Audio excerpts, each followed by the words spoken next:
got you in the booth right now to cast one of the most exciting things known to modern Magic players. Boros Energy Mirror, let's go! Yeah, this one's actually kind of interesting because for those of you who have watched specifically our RCQ streams before, John Hubbard, popular guy on camera for sure, usually rocking Boros Energy in Modern, but on the other side we have Matt Zhu, actually a more recent pickup for Boros Energy. He was actually rocking Eldrazi last time we saw him on camera. Yeah, and he said he was playing Eldrazi this morning, and then on round 1 he laid down a turn 1 Sacred Foundry and then played Boros Energy. So he duped all of us, but yeah, he did. But right now, looks like both players went turn 1 Guide of Souls. Hubbard looks like he's on the. Oh, did Matt miss a land drop somewhere? Matt should have been on the play. I believe Matt was on the play. I believe Matt was 2nd seed, not 7th seed. Unfortunately, I don't have all the placings written down, unfortunately. I just had what was on the bracket. And since he was the top of the bracket, I assumed that he was 2nd and not 7th. He might be 7th, because it looks like Hubbard went first. I'm going to say, if Hubbard went first, then yeah, Matt would be 7th seed here instead of 2nd. And looks like a Voice of Victory does hit the battlefield here, so I will get that one all fixed up for everybody. Hubbard was 2nd. Okay, Matt is 3rd. Matt is 3rd. I just swapped these around over here. All right, but Voice of Victory hits the battlefield, and this is a pretty solid pickup for the Boros Energy deck, but I don't know how solid it's going to be if Hubbard's able to flip that to Johnny. Yeah, it is not what you want to see at all, going Guide of Souls, a Johnny. Oh, Fable the Mirror Breaker, though, not Goblin Bombardment. Bombardment, I think, does seal the game if it's able to resolve, but luckily it is just Fable. There's extra card advantage here for Hubbard, but I think Matt is still in this game, specifically because Voice of Victory does stop your opponent from interacting on your turn, but also Mobilize does get you 2 extra bodies for Guide of Souls. So you are able to pretty much instantly activate and pay for Guide of Souls, plus you get some extra life out of it as well, so that is definitely a plus. But it looks like Hubbard swinging with the Guide of Souls jumped and a cat token. So going down to 14 for Matt here. So Matt takes a quick 5 here. And now the turn is his. Now Matt has the Guide of Souls, has a Voice of Victory. Voice of Victory, Guide of Souls, Mobilize, very powerful thing, but attacking into your opponent's giant board, maybe not the best thing in the world. So Matt's got his work cut out for him if he wants to try to trigger that Mobilize effect. Yeah, definitely the hard part for Voice is that it being a 1/3 does not make it a great attacker. It does usually survive the all-out swings. The funny thing that Matt could try to do here is to stack his triggers so that you swing in with just Voice of Victory, trigger the Mobilize, get 2 more energy, and then pay for Guide of Souls and jump the Voice. Looks like that might be what Matt's trying to do here. So the Voice will not only get the 2+1/+1 counters, but it'll get flying from that Guide of Souls. And yeah, looks like Matt is doing exactly the play that you outlined here. 2 warriors hit the battlefield. That's going to jump the Voice of Victory into the air. Now these warriors, they're coming out to play. Could just wind up getting chump blocked here by the Goblin Shaman token, but we'll have to see if Hubbard doesn't mind just taking 4. Yeah, it looks like he's going to block there and there. It is basically a free block, because no matter what, Matt would have to devote another removal spell into trying to deal with something like that there. Because if he had a Goblin Bombardment, it should have been face up before combat. And the Johnny Nicolo Pariah, also just a free block here, as that one is just a 1/2. And so just a little bit of damage coming on in, 3 to Hubbard's face. Johnny and Goblin Shaman still standing strong. Matt going to wind up having a follow-up play here. Looks like, ooh, Fable of his own comes out here. All right, this is just like Pioneer with some extra cards. Basically, so Fable trigger, trigger Guide of Souls, get 1 energy, 1 life. So the life totals are 17 even at this point. Yeah, these Guide of Souls life gain battles are going to be very interesting. I saw you just on the side before this. I think your life totals were 44 to 26 in the Boros Energy Mirror or something like that. So yeah, pretty complicated. It was kind of crazy. With 1 Guide of Souls, I had 3 Ocelot Prides, making 14 cats instead. Oh man, Boros Energy, if nothing else, is teaching Magic the Gathering players how to do math. Yeah, pretty much. You know, learning life skills along the way. Yeah, it's teaching you how to concede. It's teaching you how to multiply. It's teaching you a lot of different things. It is teaching you a lot of different things for sure. But the turn gets passed back over to John Hubbard. We wind up having this Fable the Mirror Breaker trigger. It looks like discarded 2 lands, so drawing 2 cards off of that.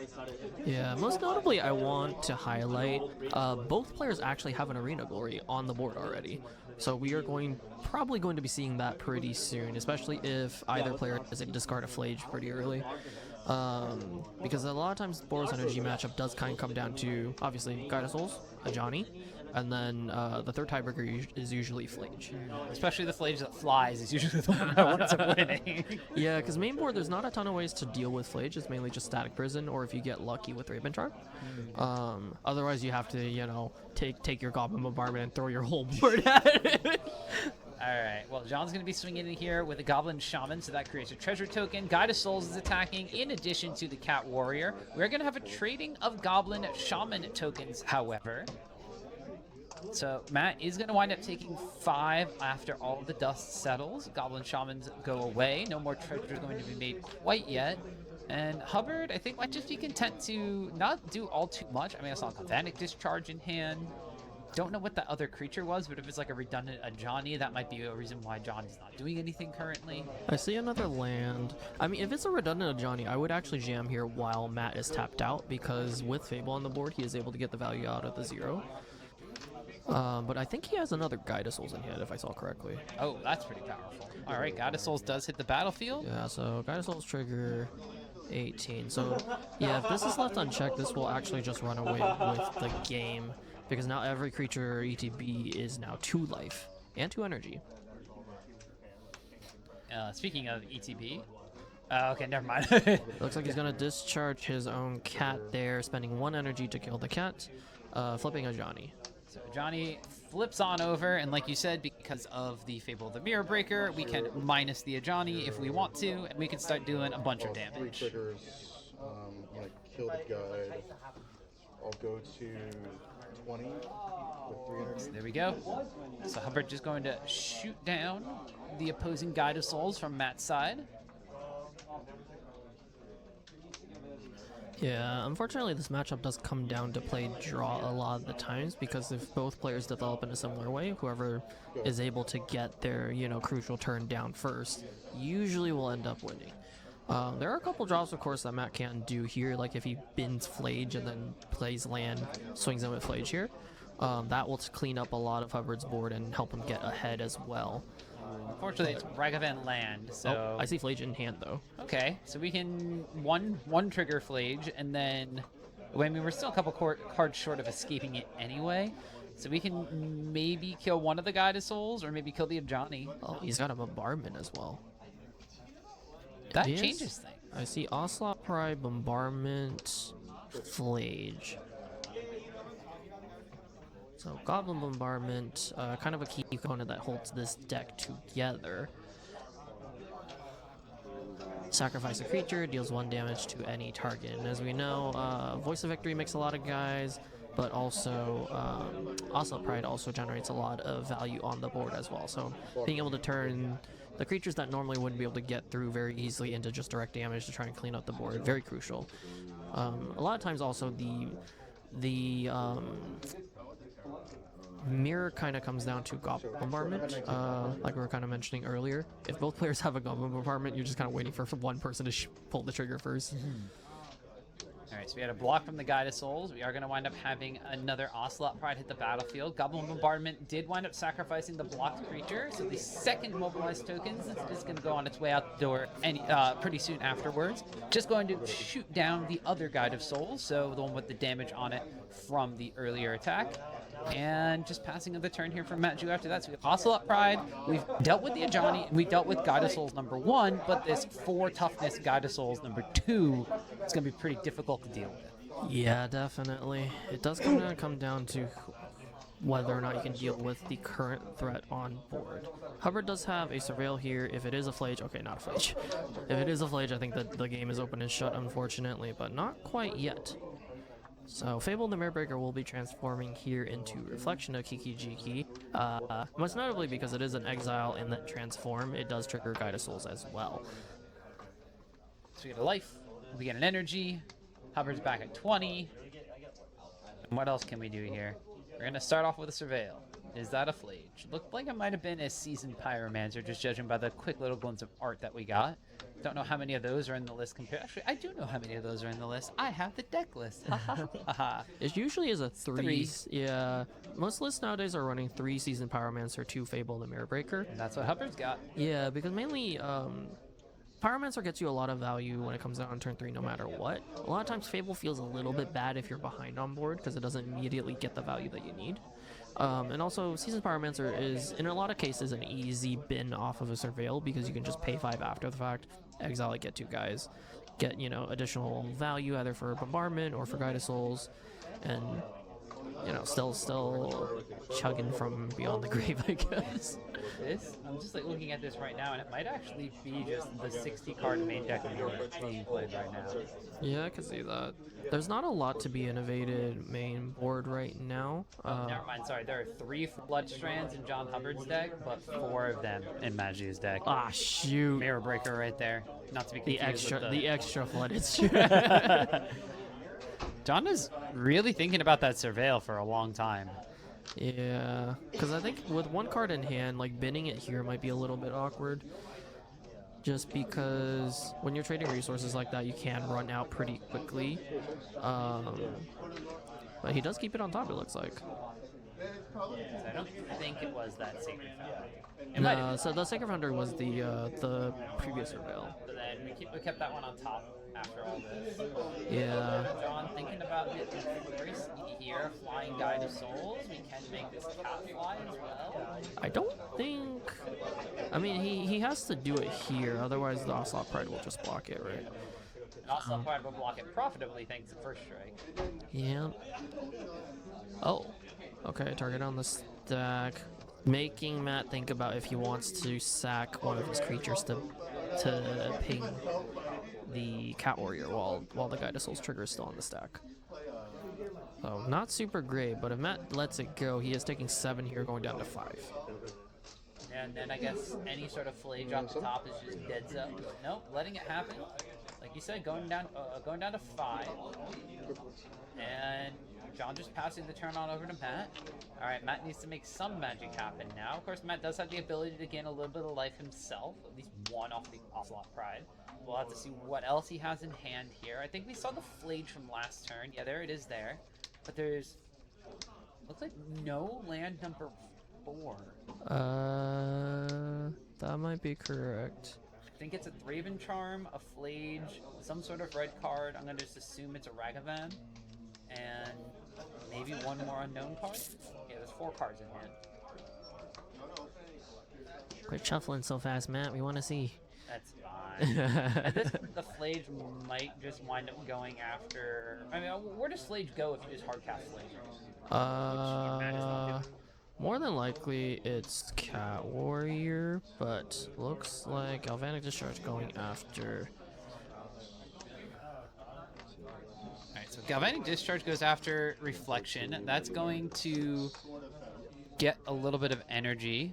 There's no more Guide of Souls, though, so there's no way to make anything kind of like fly or anything like that. John's going to wind up going down to 13. Yeah, this is really cool, though. Ocelot Pride and the Warrior token triggers, like, on the stack, you get to actually make tokens that stay.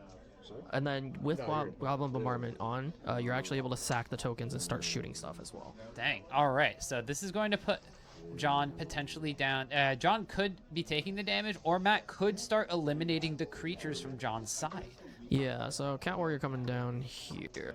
So we might have just seen Matt turn the corner. Obviously, a top deck Flage here will probably still... Oh, Thraben Charm as well. I forgot about the mode of Thraben Charm that doesn't exile exile graveyards. I'm surprised he didn't just Thraben Charm before, but, you know, that's fine. I guess it's twice the number of creatures you control the target creature, so got a bunch of the tokens. Maybe he was just doing it all at once. Yeah. And we're just seeing how it played out by doing the thing that required more hand motions first. Yeah. Oh, it looks like Season Pyro and Flage in hand. So next turn looks pretty well set up for Matt, assuming that he does not die here. I was gonna say, because if there's a Flage in the graveyard, this is death. If there's a way to discard and then escape Flage, death. But I Yeah. don't know if there's a discard outlet that's worth 2 mana in the Boros Energy deck. There is not. So it would have to be Seasoned Pyromancer going into a land in Flage, but also John. I think John did John fetch was that. empty-handed. Yeah, he had to. So Matt taking down game 1 here. Yeah, Matt was not looking like he was in the pole position that game, but then just wound up coming back. That series of plays right there from Matt's side, very powerful, very impactful, and that's going to get Matt the edge in this head-to-head mirror matchup. Most importantly, getting the edge in the game that's on the draw. Yeah, it does put him ahead, and he does have 2 games to come back from that. Going to sideboard, it looks like our 2 players have kind of similar sideboards. I think the biggest difference here is Matt is playing 2 copies of Clarion Conqueror in his sideboard, which is the new dragon from Tarkir Dragonstorms, the 3/3 that prevents activated abilities from being used. Yep. And then on the side of John Hubbard, we have 2 copies of Showdown of the Scalds, which Yeah. I'm imagining seem halfway decent here. Matt only has 1. It has 1 as well. It looks like the other difference. Let's see, Wrath of Skies, Orange Chant. There's a Celestial Purge there's one in here Matt's as deck. well. It's Celestial Purge in Hubbard's deck. It looks like they each have a Ghost Vacuum, 2 Deafening Silences, 4 Molten Rains. 2 Orange Chants. Oh, it's the Charmaw. Oh, okay. So whereas Obsidian Charmaw is on the side of John Hubbard, we have Clarion Conqueror from the side of Matt Zhu, and then the additional Showdown of the Scalds that Hubbard has is the second Clarion Conqueror for Matt. Yep. So, after all that is said and done, I guess we're just bringing in Celestial Purges? I think Celestial Purge, Ghost Vacuum is probably really powerful here because you know it's going to go to a long game. So being able to crack Ghost Vacuum after the fact, bring back a bunch of stuff is really powerful there as well. And then I think the other card I would bring in is probably Showdown of the Skulls. Oh, Showdown of the Scalds is like 100% coming in. This is basically like the grindy. It's literally there for the grindy games. And this, as we saw, that game may have been a little bit quick, but it was as far as turns go. But it was definitely a lot of decisions and a lot of grind that had to be done to clear the board. Yeah. The other kind of controversial choice, but I think should probably come in, is actually Wrath of the Skies. Obviously, you don't ever want to Wrath yourself in a creature deck, but a lot of times you actually want to try and get in semi-profitable attacks, and then when your opponent's like, yeah, I don't want to lose my board, you're like, okay, Wrath, kill everything. All right, so players are shuffling back up now. And like you said, Eric, most importantly, Hubbard was on the playing game number 1, having the higher seed, but then lost the game that was on the play. So how much pressure are you feeling now, knowing that's like, all right, now I have to not only win this game, but I also have to win the following game on the draw? Yeah, definitely not where you want to be as a player. Now, granted, both of these players are very experienced, very level-headed.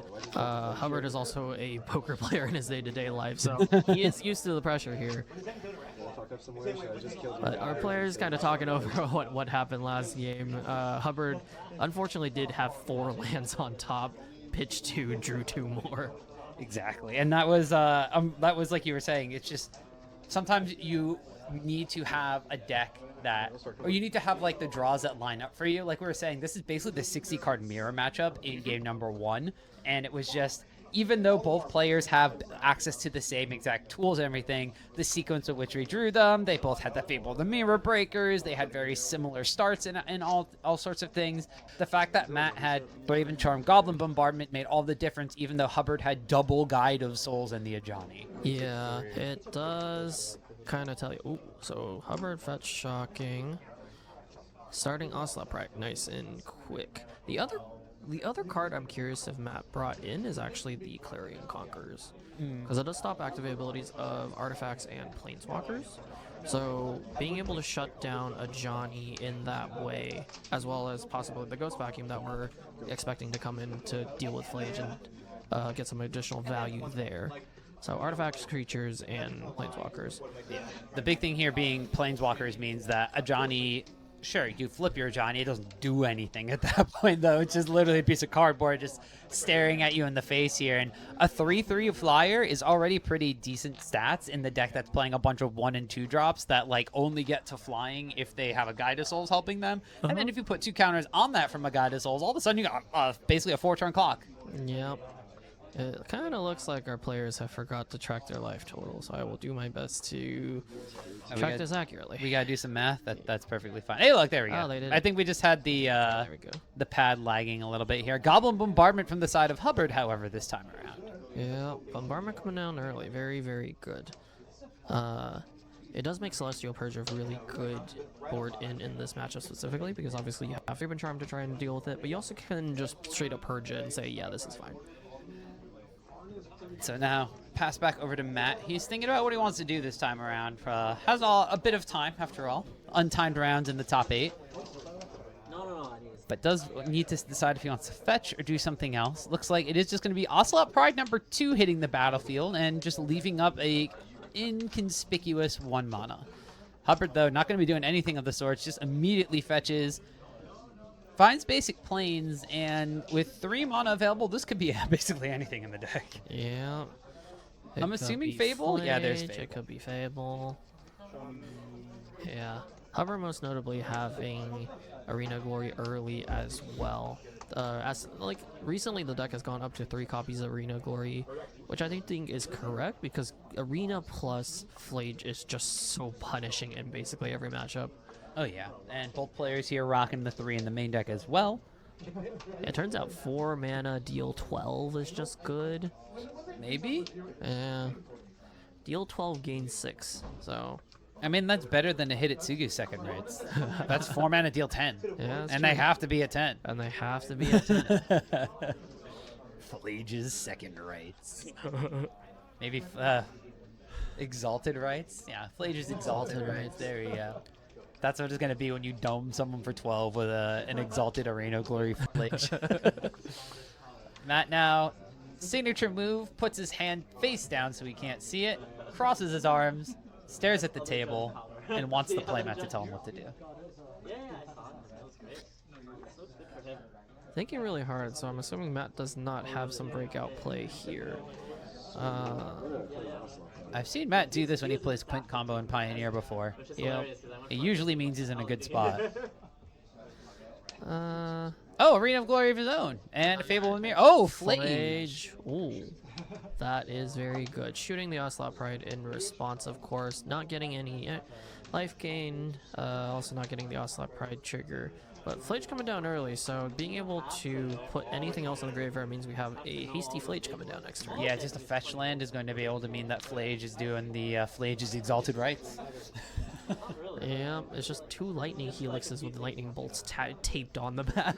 And now Hubbard has to be thinking from his side of the battlefield, okay, I have this Fable the Mirror Breaker trigger. I can discard 2 things. If one of them is a Flage, I can also fetch and then Flage. But the first Flage dies to the second Flage in these circumstances.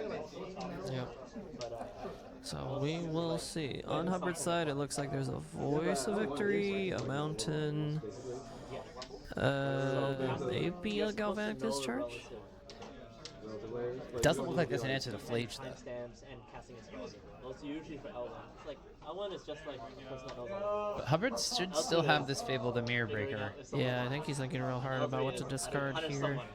As I said, so all of these cards will not be in Hubbard's hand. So that's also important because Hubbard doesn't have a Flage. Hubbard has land number 4 in hand and needs to decide, what do I discard if I want to keep that land? Or do I not discard? Yeah, this is a really interesting matchup to me, actually, because on one side we have John Hubbard, who I do think is probably, if not the best, among the best Boros Energy players in the area. And on the other side we have Matt Shu, who recently qualified for the Pro Tour and is just among the best players in general in the area. Recently on to Boros Energy because he thinks it's a stable, good tier 1 deck right now in the format. So it's just like how might things shake up based on Hubbard's knowledge of the deck versus Matt's, general ability to pick up the deck and rock with it. It looks like Hubbard did wind up discarding land, so just discard 1, draw 1. Can't quite tell what the pickup was for the turn, but looks like casting 3 mana spell. Second Fable of the Mirror Breaker has hit the battlefield.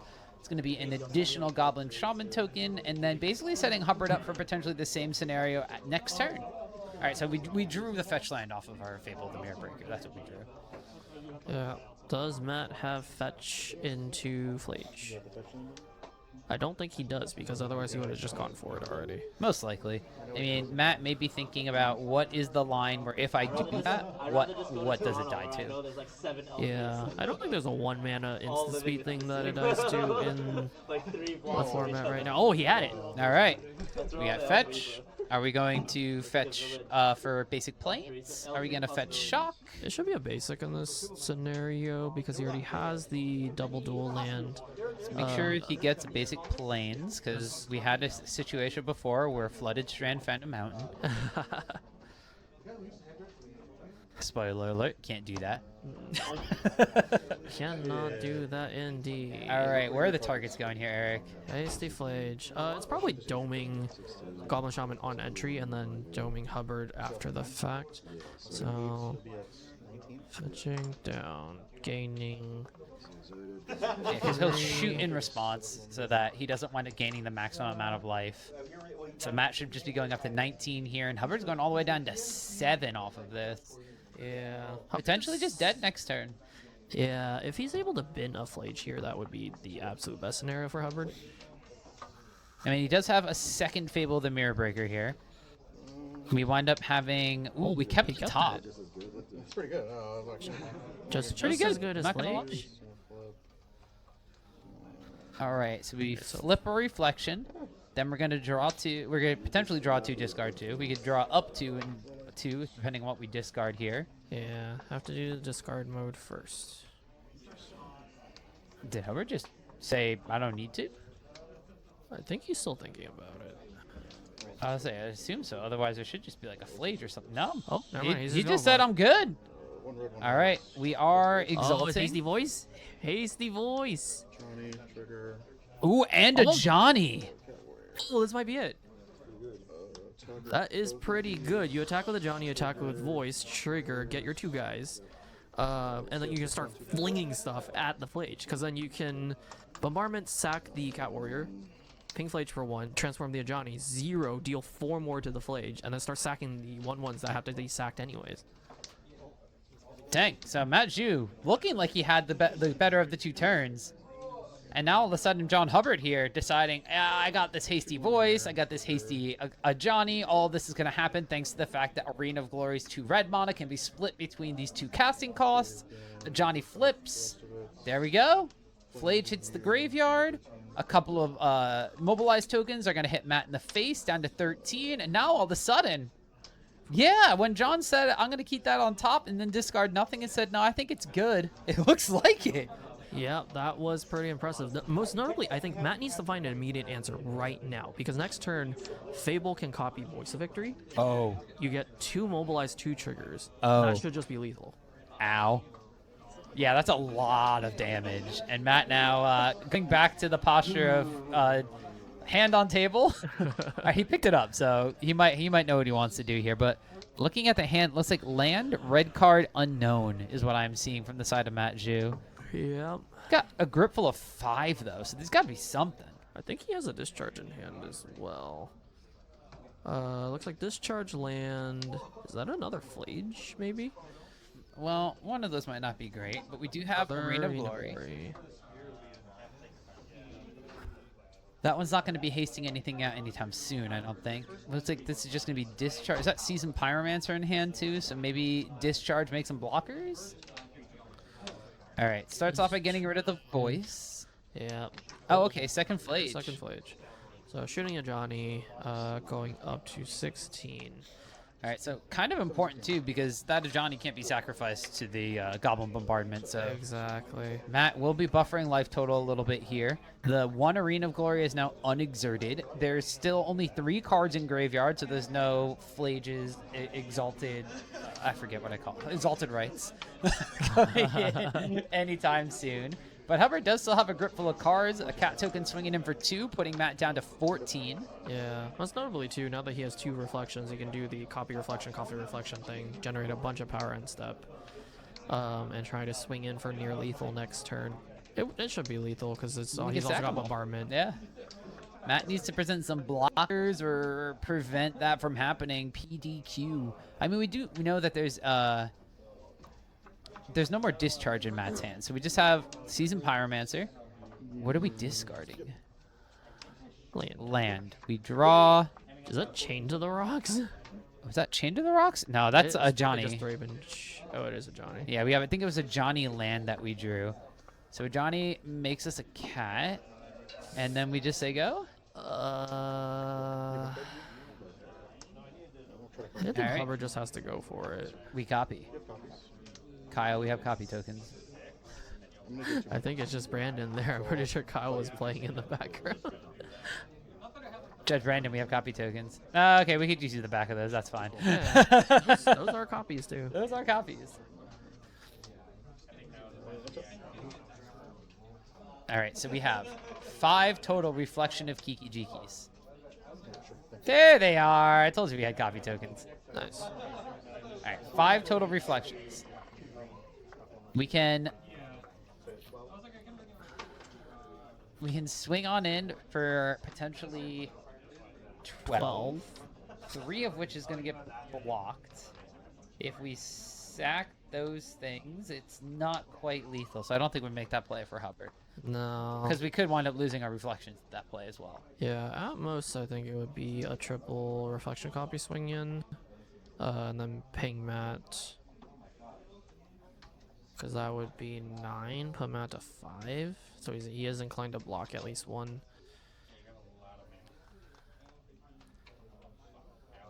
Is that double discharge? Is it? That would be pretty sweet. That would clear a lot of the battlefield. But a block with one of these cats because of the Seasoned Pyromancer being owned would flip Matsujani for him.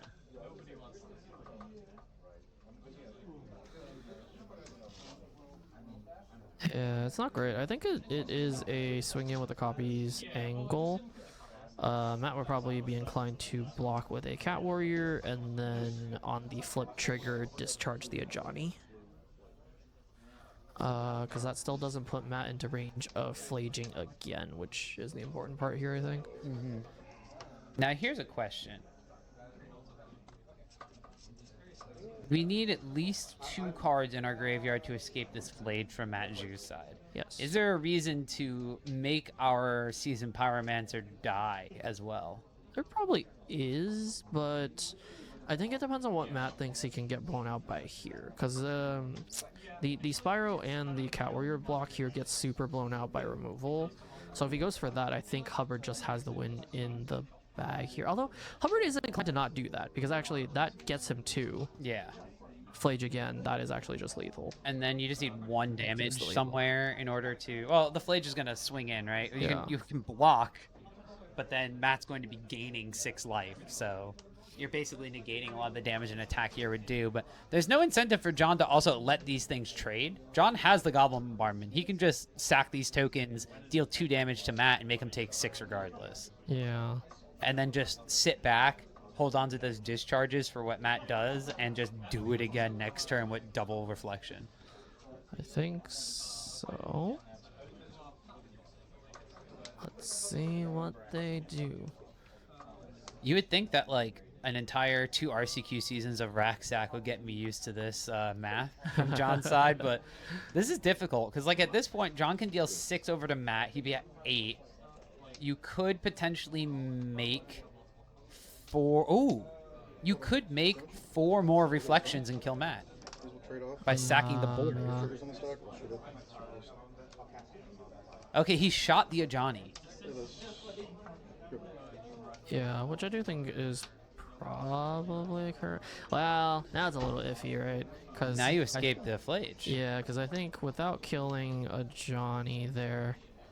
But you said Hubbard has double discharge? I think he has double discharge. If Hubbard has double discharge, that means that you pay 2, then you can make 3 reflection copies, and you win.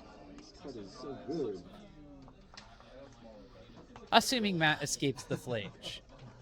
Yeah. 3 reflections can swing in for 6. That puts Matt down to 4, and then you have 5 potential mana to make 5 more copies on your turn, and then just fling 8 of them out. Yay, Goblin Bombardment math. So Matt, I think, might need to consider this a lot, because this is basically a Splinter Twin situation. You have Splinter Twin for as much mana as you have, as opposed to just, like, as many things as you can untap. Yeah. Oh my god. Oh, it binning was the a Goblin Bombardment. Bombardment. So he bins the Bombardment. Oh. Thraben Charm. Oh, sorry. That's Celestial the Purge. Bombardment. All right. So now it says, Hubbard, are you going to make tokens now? And if he does, Matt can still escape Flage. Yeah. That is pretty rough, actually. That was like the best card that Matt you could have there. Potentially. I haven't played this mirror matchup, so. I do think that is probably the best card Matt could have drawn there, because it is such a solid answer to basically anything Hubbard has on board. Sure, the black part doesn't really matter, but a lot of times you have removal for the white cards anyways. So being able to just say Flage, Fable, or Bombardment, get rid of it. Hubbard is thinking about just letting this Bombardment go, and it's gone. And we escaped the Flage. Flage's exerted rights. I got to say this like 3 times on ironically in this game alone. Copy of Fable. I'm gonna copy it. I'll use the one that you're targeting to copy this. Okay. Fable 1 gets copied. And this. That's gonna die. Matt goes up to 13. And now, Yeah, there's before the double attacks, discharge. the double discharge. So that means that Matt's gonna be at 13. We can potentially make 2 more reflections. Yeah, go up to 8 damage. Be up to 8 damage, and then that would be it. So Hubbard, I think Hubbard's on 0 cards. Matju also on 0 cards. Matju, not enough to escape a Flage in the graveyard. John Hubbard, no way to kill this turn. And Hubbard top decks a Bombardment, actually, that would just be game. there's no way for, yeah, Bombardment is like the ultimate card for Hubbard to top deck here. But there is no way that Hubbard can keep a reflection around after this, if I recall, right? I don't think you can, can you keep the one untapped and then copy on end step and one will stick around? Yes. Okay, so because it is till next end. so Hubbard needs to keep 1 mana untapped to have Matt dead next turn, basically. Yeah, it's because that one will go away. Okay, so yeah, now you untap. Oh, but we're not doing. Oh, Seasoned Pyromancer was kept on top. That's pretty good. Oh, is he gonna exert it? Oh, he didn't exert it. Oh, he did tap the Arena of Glory though. No, Goblin Bombardment! Damn. Did he exert? Does he have a land for turn? He does have. He does have a land. So he can keep the copy of Reflection around. Oh, baby. For 1 more turn, though, I don't know if that's worth it. He doesn't have 2 mana to do it through both turns. Oh, does he have? Okay, he has basic planes. I was like, does he have to shock? Does he have to go into Flage range? Okay, so Hubbard should be on 5. 6, 9. Oh. Oh, I did that dude too. He should be on 5 here because he fetched. Yeah. Okay. Oh, we made a copy of the. Make a copy of the Pyromancer. Is that what we did? That would be pretty sick. We're gonna attack. We're gonna shoot. So it should be. Oh, this looks like yeah. Hubbard's on 5 on his life pad there. Yeah. But this way, the way that it does it now is now Hubbard can't keep the reflection copy around. I do think that's okay though. He just has infinite. Oh, Oh. yeah. There goes that. Anyways. All right, well, Matt top decking that Galvanic Discharge, so 'Cause I was gonna say just reflection copying Seasoned Pyromancer all day is just the Mirror Breaker card you need here. Going empty-handed and then being able to draw 2 cards for free. are we literally just gonna have Seasoned Pyromancer beatdown? It kind of seems like it. So we have Goblin Bombardment, which is the card under the glare, unfortunately, and Seasoned Pyromancer for Hubbard's side. No Flages to be found. Matt Zhu, 2 Flages in the graveyard, but requires 2 additional cards in order to escape it. So yeah, we're on the beatdown plan. Oh, 13, taking 4. I'm Oh, It's 5. I knew I had the life total wrong somewhere. All right, so Matt's actually on 5, which does make a bit of difference. Ocelot Pride is the card played here for Hubbard. So give me City's Blessing. And there's 1 remaining card in him, which I believe we saw was a land from Hubbard's side. We now are going That's to City's Blessing right there. City's Blessing. All right. We made 0 tokens, though. There is no life gain here, but it does enable. Hubbard is basically gonna win next turn, barring any sweet top deck from Matt here. Top deck Spyro? Or Flage. Oh, he's thinking. Not bad. Showdown of the Skulls! Oh my! You got this guy's gonna draw 4 cards, dude? No.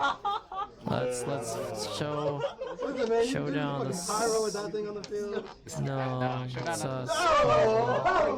So we're revealing a whole bunch of cards here. We got a Voice of Victory, we got an Ajani, we got an Ocelot Pride, and we have a land. Oh, that's good, but I don't. Huh. I guess we're playing Ocelot Pride and Ajani. Yeah. Making a token. We did not gain any life, but we are not dead. And we have, now we're going to get City's Blessing. And we have tokens. Nice. 1, 2, 3, 4, 5, and then way more than 5 lands. So, Yeah. 7 plus. man, this city is just giving its blessings out to everybody. Really? All right. Now there's a Goblin Bombardment on Hubbard's side. So Goblin Bombardment could still shoot the Ocelot Pride, right? Oh, it looks like Hubbard was waiting because Matt just did everything all at once, right? Yeah. So but Hubbard is there's a saying, wait, which bombardment. order is this being played in? There is a Goblin Bombardment on the battlefield. Judge Brandon stepping in. Yeah, which does make sense. Ocelot probably coming down first, more than likely. The thing is, like, Hubbard has 2 relevant creatures on his field, so he also does not want to just sack it, shoot something. Right, but if you don't shoot the Ocelot Pride before the Ajani's on the battlefield, well, then you're gonna flip the Ajani. Yeah. Which, was there a line that you could like cause Matt's Ajani to flip and therefore have him have no blockers? I don't think so, unless there's a removal spell in Hubbard's hand. It depends on what's in Hubbard's hand, because the funny line that you could do actually is,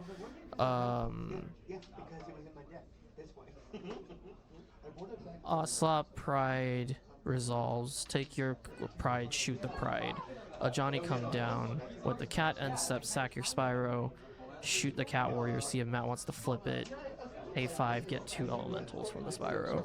Yeah. That would be 4 damage, and then he just needs 1 more thing to fling. So Hubbard now.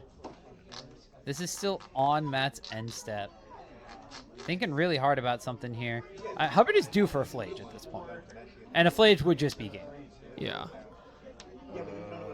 You don't even have to hasty the Flage. You just escape the Flage. 1, 2, 3.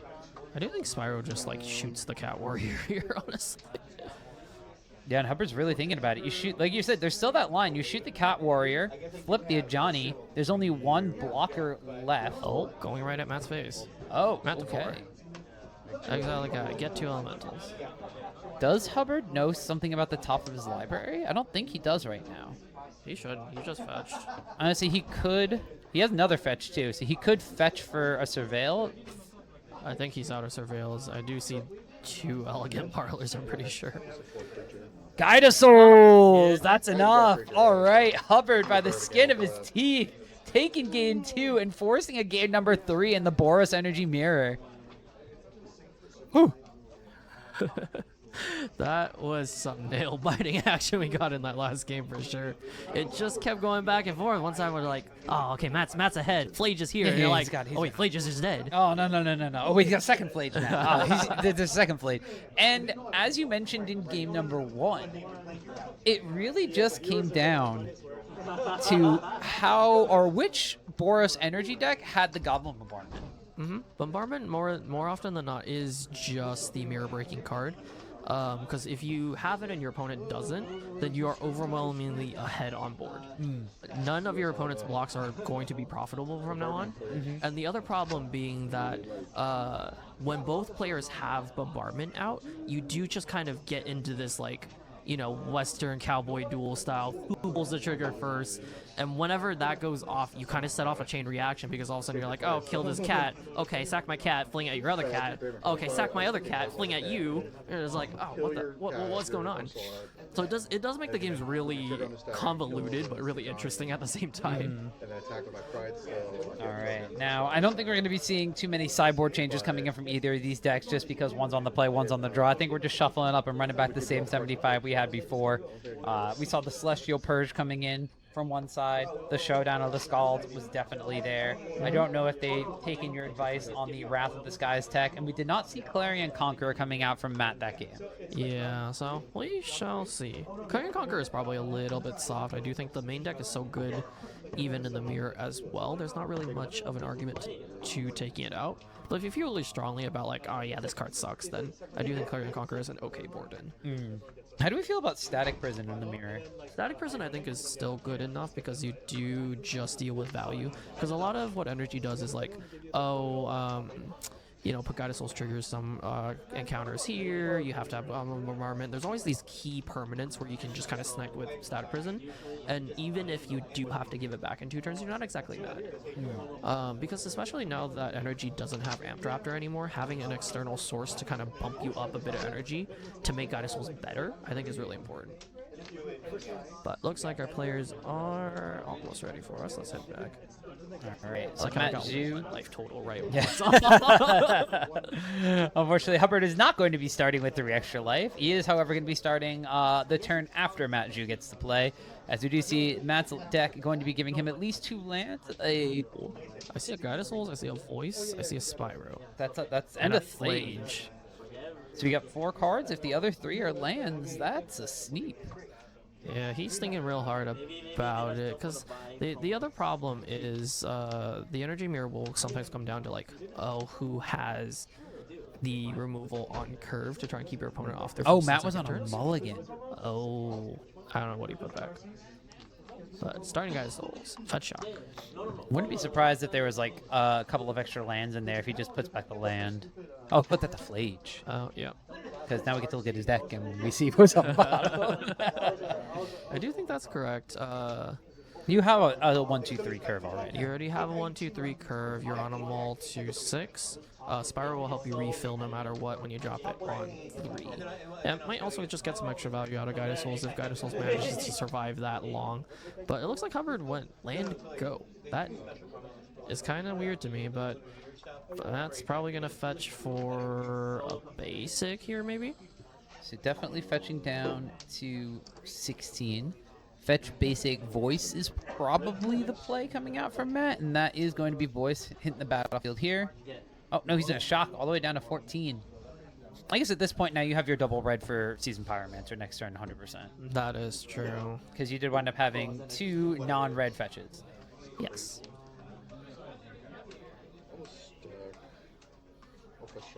Yep. Galvanic Discharge. Very face up here. Discharge going to deal 2. Taking out the Guided Souls, leaving an energy behind. That's going to be Fetch Shock from Hubbard's side, but the Voice is going to be there. So this is, of course, with the Voice on the stack, because otherwise Hubbard wouldn't be able to do that. This is also really funny to me, because Hubbard's borrowing our other Cardinal local Oliver Chan's deck. I saw the Sacred Foundry and I was like, wait, that's in Rob Alexander's signed Sacred Foundry? Yep. I played with that deck on Friday. I know exactly what it looks like.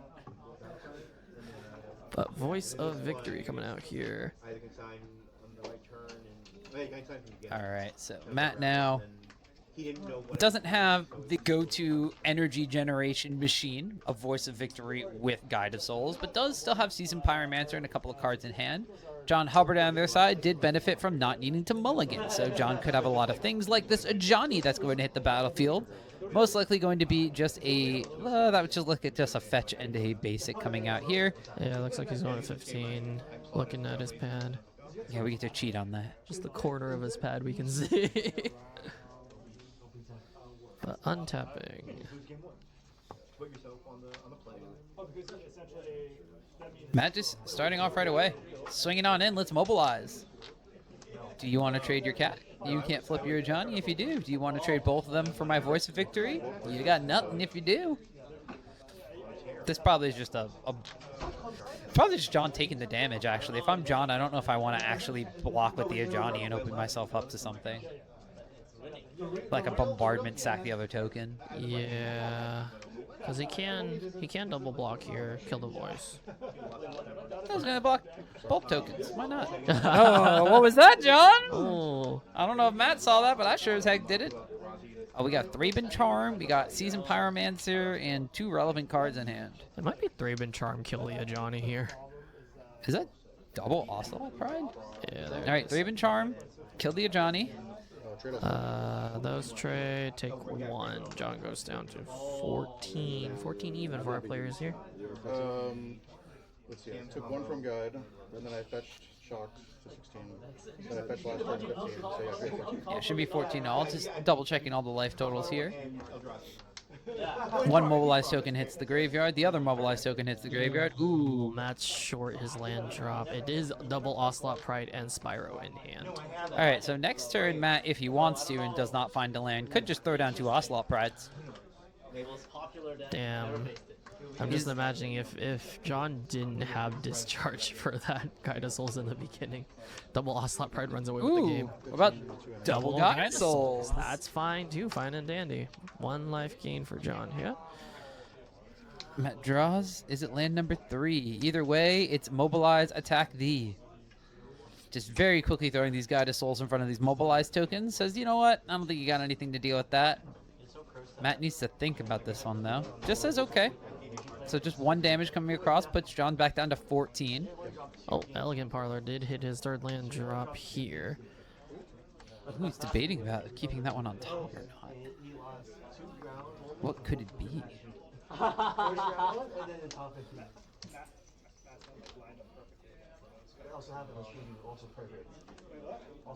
Thinking about both of these Ocelot Prides? Oh, he's gonna keep it on top. What do you think that might be, though? Keeping it on top at this point. Are you just thinking it's a land? Or are you thinking it's... Oh, no, he's double checking. That's a good question. Knowing that Spyro, but also like knowing that you're just gonna draw it next turn, it could be a land, so you can go land Spyro. Are you still surveilling? No, yeah, I guess so. Technically, yes. Are you still surveilling? Technically, Could it be a Flage? it could be a Flage, but then like there's, I guess the argument would be like keep it on top, draw it, pitch it to Spyro, you get an extra elemental. Yeah, technically you can't tap mana Yeah, until after. you can't play anything until you finish surveilling. Yeah, technically that's not allowed. Matt, stop cheating. Is Matt thinking... Did Matt want to try to play something with the Surveil on the stack? I did. What does he have? So, I didn't think he had anything else. No, he's just playing He's just keeping double it on Ocelot top. Pride. He kept it on top. Yeah. I don't know if that actually affects me playing both Ocelot Prides or not. Yeah, I don't Whether know. I keep it on top or I put it in my graveyard. Right. I guess we will see. Matt has only 1 card in hand, though. We know that's a Seasoned Pyromancer. John Hubbard, on the other side, has multiple cards in hand. I think it's at least 3. Yes. That's just me making up a number. It was 4. But land for turn for Hubbard, not Nice, his land 3. drops.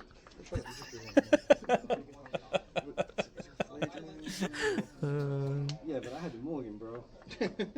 That means actually we have. This has been the longest match we've had on camera today. Yeah, I Lucky mean, you. that's just how these tend to end up. Yeah, on Friday I played against Alessio in the mirror. Our game 1 took 35 minutes. Yeah, that makes sense. That's about how long the second longest match took, and that was the Belcher versus Affinity matchup. Yeah, I can see that. All right, we are fetching. Is this basic?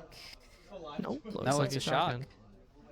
So is this Spyro. Spyro? It's the only thing I think you would have to shock for, unless you're going to be doing like Goblin Bombardment red spell. I do think also like he has double Guidasols now with Matt tapped out. There's not really a danger of anything happening. Let's say I'll gain 5. Oh, it's Flage. All right. 16, Yeah, so extra doesn't have to worry about anything. 2, 3, 4, 5. Are we hitting this voice of victory? It Yes, we are. probably is. That gets us some energy. So if we want to, we can swing in with one of these Guided Souls. That'll hit our opponent for 3. Put Yeah. that down to 11. And then, I mean, one more land, and we are in Escape Flage territory here as well. Escape the Yeah. Flage, everybody's favorite Hot Topic metalcore band.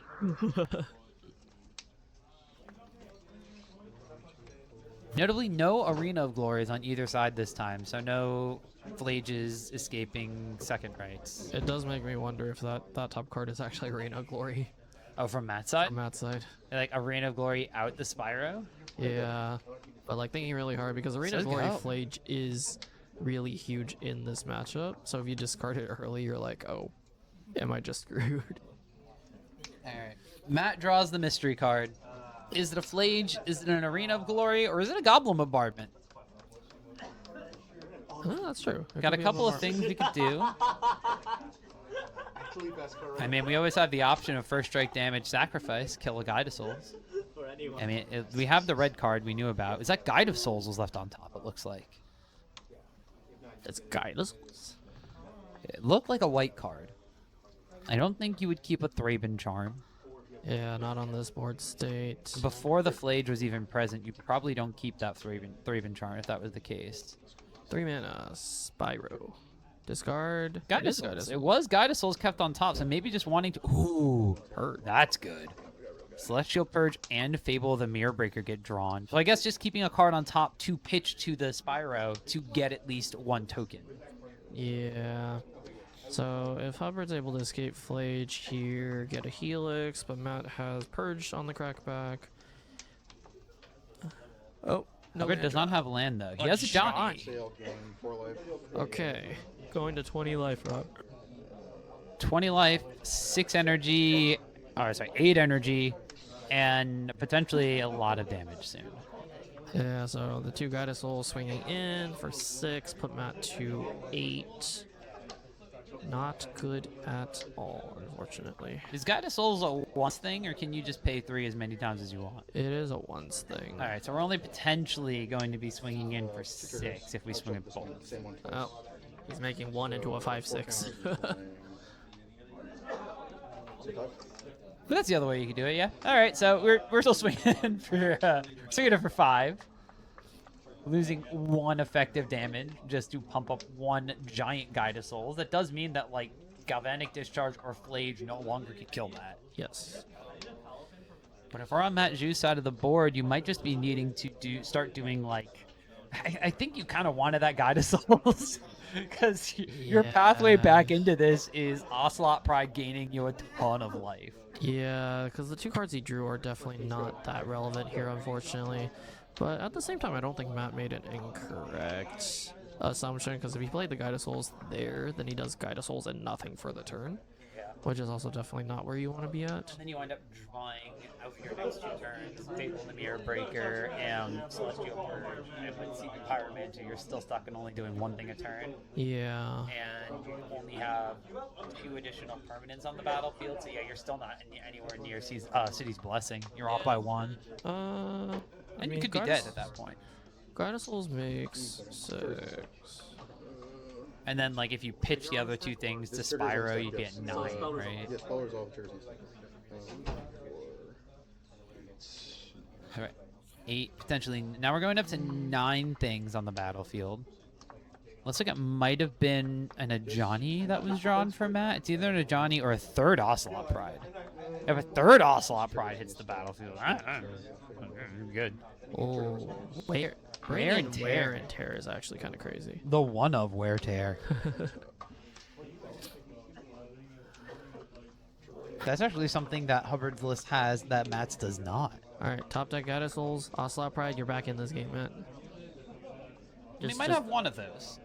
Yeah, he has the Ocelot Pride. If he top decks the Guided Souls, he might be. Oh, Gain 4 energy. Well, there's 2 Guide of Souls in the graveyard. So the likelihood of that is very low. Matt's dead.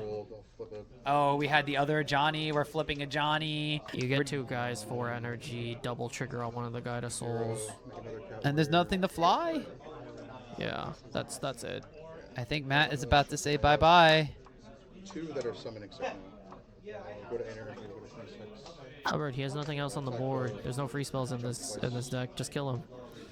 And he's got it. John Hubbard Yeah. navigating the mirror matchup. Game number 3 on the draw after game number 2 on the play and losing game 1 on the play.